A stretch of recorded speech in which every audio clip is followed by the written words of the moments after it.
Good morning, Mission Control. It's the next day. We got the bays out here, and today our goals are as follows. We need to get the cross members put in on this section and the forward section, which is where you're standing at. We need to get the angle iron put in the back here to create our floor bracket. We need to do that here and 3 other times. Cut the access holes with the plasma cutter and the jig that I use so that we can bolt the belly bays together and have access to get into those bolts. And we need to weld, fully weld everything. Oh my goodness, oh my goodness. There is a lot of work to do today. The first thing we need to do is do some math. I realize I don't have the greatest lighting in the shop, and we just don't have the money to go fix all that. And also that my shop's kind of not the world's greatest shop, but it's doing its job. Maybe someday through all of this, we'll be able to redo the shop, make it way better. Certainly learning a lot about how I'd like the shop set up, so that's something that we could deal with in the future. But right now, it is what it is, and we're gonna make the best we can do with it. When I talked about math, what we need to do, there's a bunch of red on here already because I made some mistakes on doing the math, but I had the pre-calculated values for the angles for these cross members here, and I needed to go back through and remeasure everything, so I did. And then I just needed to do the good old SOHCAHTOA tangent and sine of the triangle and solve the triangle here. Who made this? Gem Red. It's off Amazon. This is really nice. You know, it's digital. It's the first time I've ever had one of these, so it'd be cool to see how it all goes, but I'm excited for that. This little kit came with a depth meter as well. So it's linked in my store if you want to check it out. So what I need to do today, I got to get all these angles and everything marked. Then we need to cut them, get them all in place, get them welded in, and then just work on welding everything else. So there's gonna be a lot of welding, a lot of grinding as well to get done. So let's jump in.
Well, that's not absolutely horrible for my very first plasma cut at an angle with a guide. A little bit of kerf down below, or not kerf, but slag, sorry.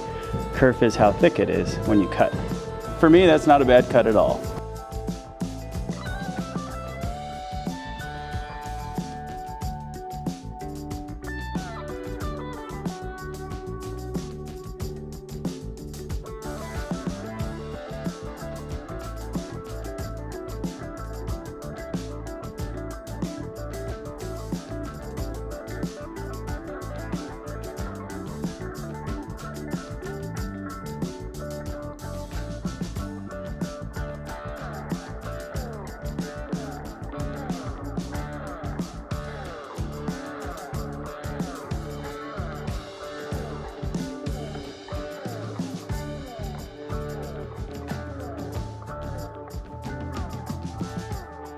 We got both ends in. That's a complete weld there.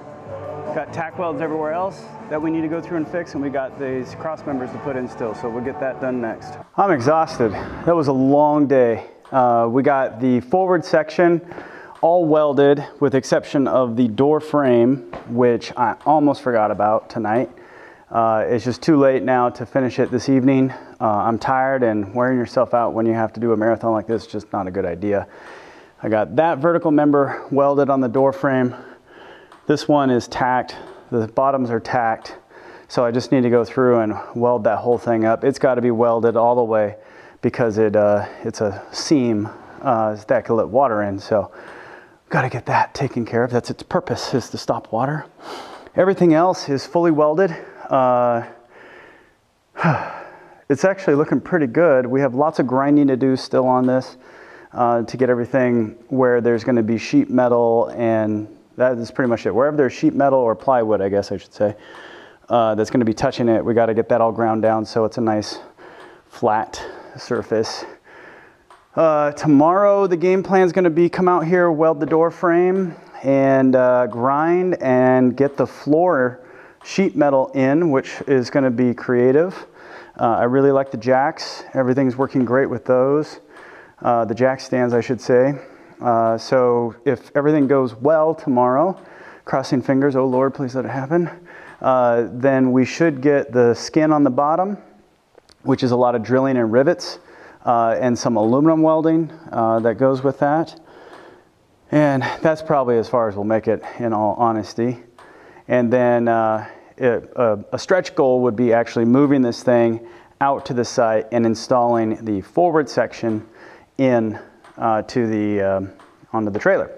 The only thing that really went wrong today, I would say, is that my jig is for cutting these holes out here is about 50% good enough.